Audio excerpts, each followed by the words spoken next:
এরই মাঝে আপনাদেরকে আরো একটা খবর জানিয়ে রাখি, এখানকার যারা বৈধ ভোটার তাদের মধ্যে অনেকেই বাংলাদেশ থেকে অবৈধভাবে অনুপ্রবেশকারী। হ্যাঁ, আর এই কথাটি স্বীকার করছে খোদ হোসেন গাজী, যে কিনা বহু রোহিঙ্গার আশ্রয়দাতা। তাহলে প্রশ্ন হলো যে গুলশান কলোনির মতো এরকম বহু অনুপ্রবেশকারী একত্রিত হয়ে আমাদের শহরের, আমাদের রাজ্যের আশেপাশে বসে রয়েছে, বৈধ ভোটার হিসেবে বসে রয়েছে, রাজ্য প্রশাসন কিছুই জানেন না। বৈধ ভোটারদের একটা বড় অংশ তাহলে আদপে বাংলাদেশী? সেটা আছে, সেটা তো আজকে থেকে নতুন নয়, এ বহুকাল থেকে হয়ে আছে। বাংলাটা কি অনুপ্রবেশকারীদের জন্য হোটেল বা ধর্মশালা? বারুইপুরে রোহিঙ্গাদের আশ্রয়দাতা হোসেন গাজীর যুক্তি অন্তত তেমনটাই। রোহিঙ্গাদের কেন এনে রেখেছিলেন হোসেন গাজীর জবাবটা একবার শুনুন।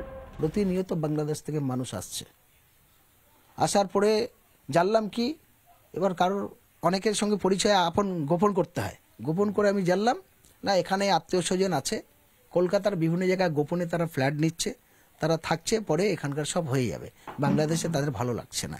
আচ্ছা, মানে তাদের বিশ্বাস এখানে সবকিছু হয়ে যাবে, মানে অ্যাড্রেস প্রুফ থেকে শুরু করে আধার কার্ড, ভোটার কার্ড সব হয়ে যাবে। বৈধ ভোটারদের একটা বড় অংশ তাহলে আদপে বাংলাদেশী? সেটা আছে, সেটা তো আজকে থেকে নতুন নয়, এ বহুকাল থেকে হয়ে আছে।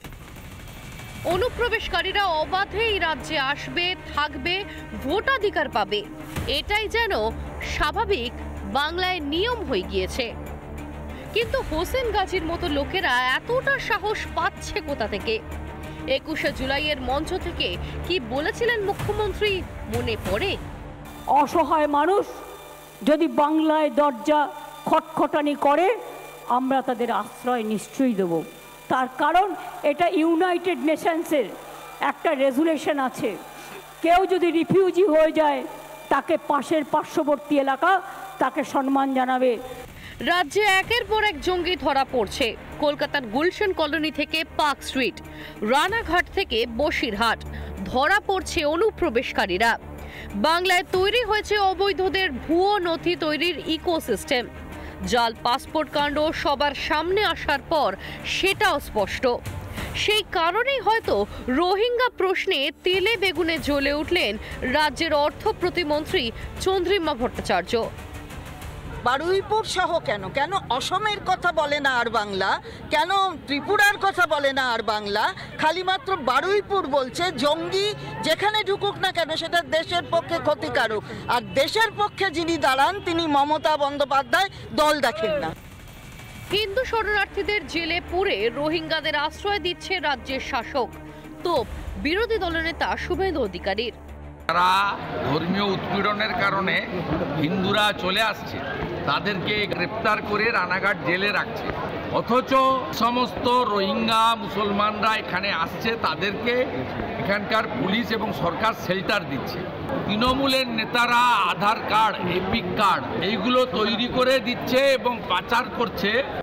বাংলাদেশিদের প্রকাশ্যে আধার কার্ড তৈরিতে সাহায্যের কথা বলেন শাসক দলের নেতা নেত্রীরা। কেউ কেউ বলেন হিন্দুদের কেটে ভাগীরথীর জলে ভাসানোর কথা, অথচ কোনো ব্যবস্থা নেওয়া হয় না। ভোট ব্যাংকের জন্য দেশি বিদেশি সব রকমের মৌলবাদকেই কি প্রশ্রয় দেওয়ার পন্থা নিয়েছে শাসক দল? রিপাবলিক বাংলা। নানা ধরনের কন্টেন্ট দেখার জন্য লাইক করুন, শেয়ার করুন আমাদের ফেসবুক পেজ, সাবস্ক্রাইব করুন আমাদের ইউটিউব চ্যানেল। পাশাপাশি অন্যান্য ব্রেকিং নিউজের জন্য অবশ্যই চোখ রাখুন রিপাবলিক বাংলায়।